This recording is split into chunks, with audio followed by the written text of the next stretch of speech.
Nalodong matin ne abich to penj madongo chakore pacho kajo kanyo mag sekta mar somo kone ikruok makare oseketi kendo jopuonj matayo penj go bende osepogie kuonde ma onego gitiye. Kata kamano, kaka Judith Omondi lero, riwruok mar jopuonje KNUT obwogo kao ndamo mager poni duol matayo penj pacho ka odeko kod chudo mag jopuonj mabiro tayo penj.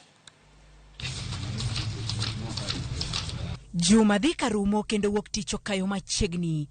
Penj madongo mag grade mar 6 kod klas 8 chakore ayanga.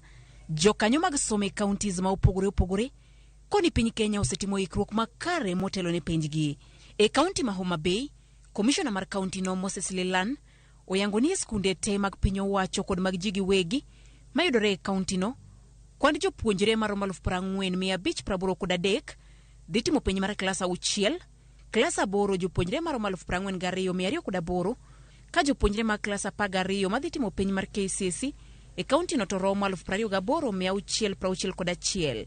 E twak mare gi jofwambo, Lelan ne oyango ni arita makare oseketi e containers duto 13 ma okanie penje sub counties te ma Homa Bay, kendo apisas mag obila kaachiel kod apisas mamoko mabiro chung' ne penjgo oseiki. The deployment of supervisors and invigilators have already been done, and this is a domain of the TSC, and this process already has been concluded.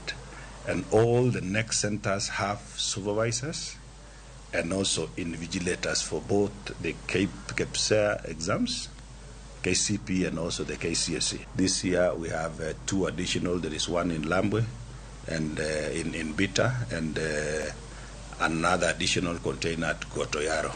County Mabungoma, Director mar somo koni giseiko apisa duto mag penj ne ka otese mag penj deri odiochieng' kaka ne ochik kod migao mar somo. The second paper, which has already given us problem in terms of early exposure, we hope is going to be managed this time.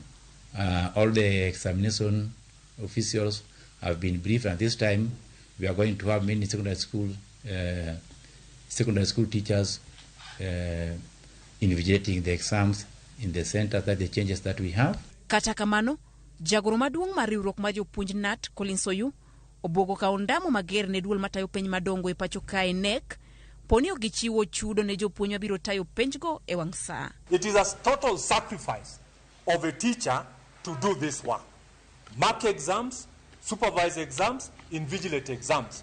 We call upon the National Examination Council. The business we witnessed this time round, and this is the year 2023, let us take a total departure from the behavior and the kind of frustrations that we gave our teachers this time round. We shall not sit back again. And you know, I don't want to lead teachers to the streets. Judith Omondi, Ramogi TV. Jaod bura mogwel kod duond bura mar Jubilee